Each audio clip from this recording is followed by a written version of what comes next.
And so from being a management consultant working with company business systems, I shifted my attention to trying to work out human systems.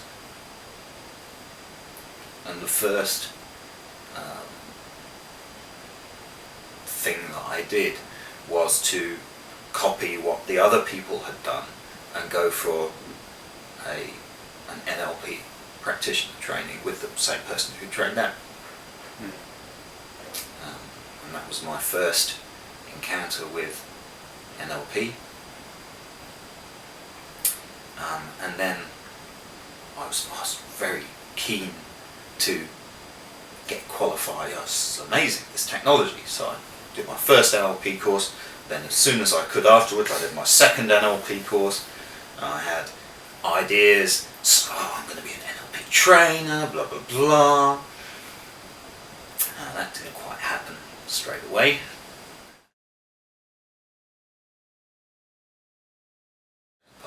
I think at some level I knew that I only had at that point a superficial understanding of what I'd been taught.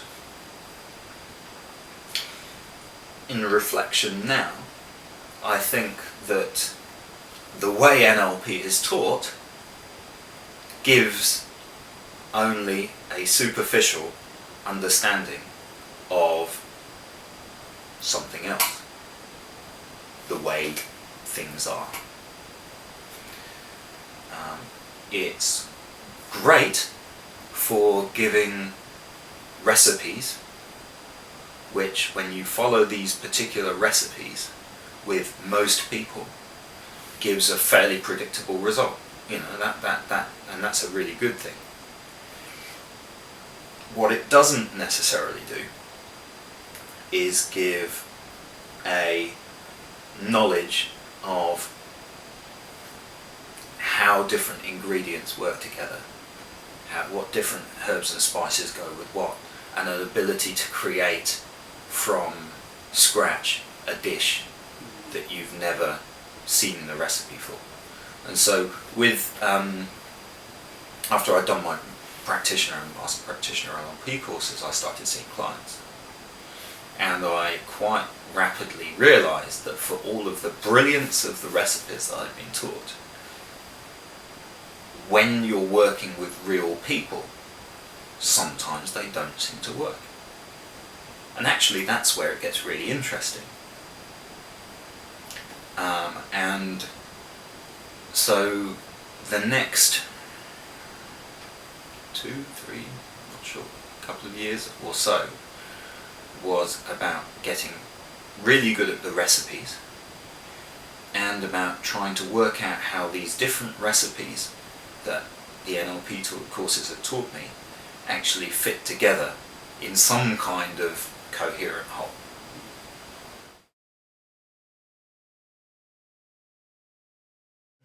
And so the next kind of obvious phase in my development as a therapist was going on a course on clean language and metaphor therapy.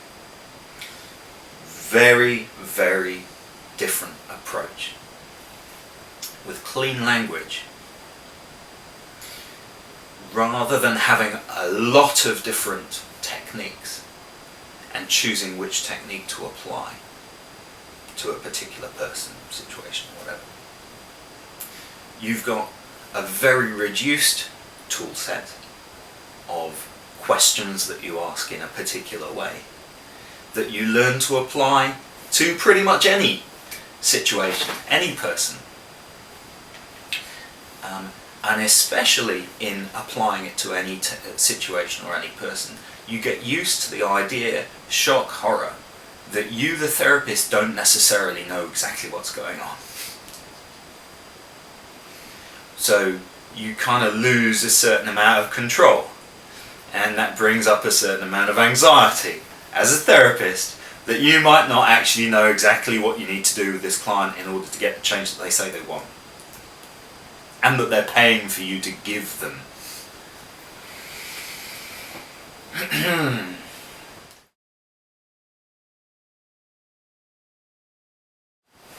So clean language, as well as being kind of a great toolbox, I think the greatest the greatest benefit of learning to use these very reduced questions is that it forces you to face your fear of not knowing as a therapist.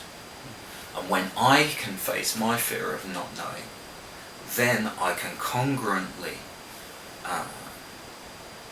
direct my clients towards their places inside where there is the unknown, where there is fear of the unknown, where there is fear of change.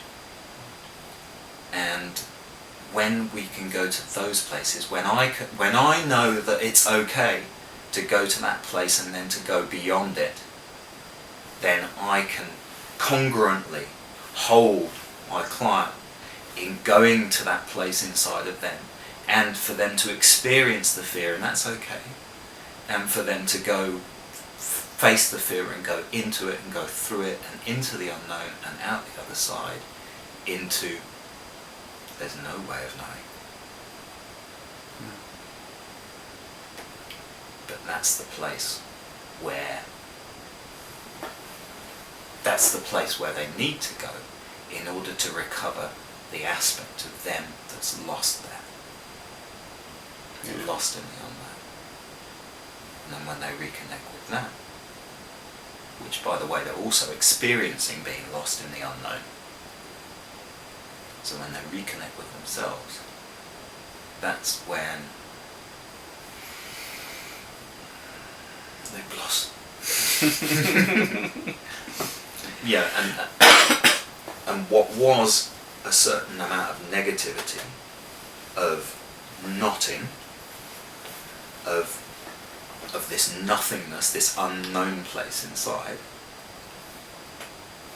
when they can go there and go through there and reconnect with whatever is on the other side, then the negativity, the not knowing inside, the negativity moves out, lifts, sometimes even experienced as a sense of something leaving, and they become what many clients say they want to become, which is more positive. They become more themselves. They shine more. They look out more.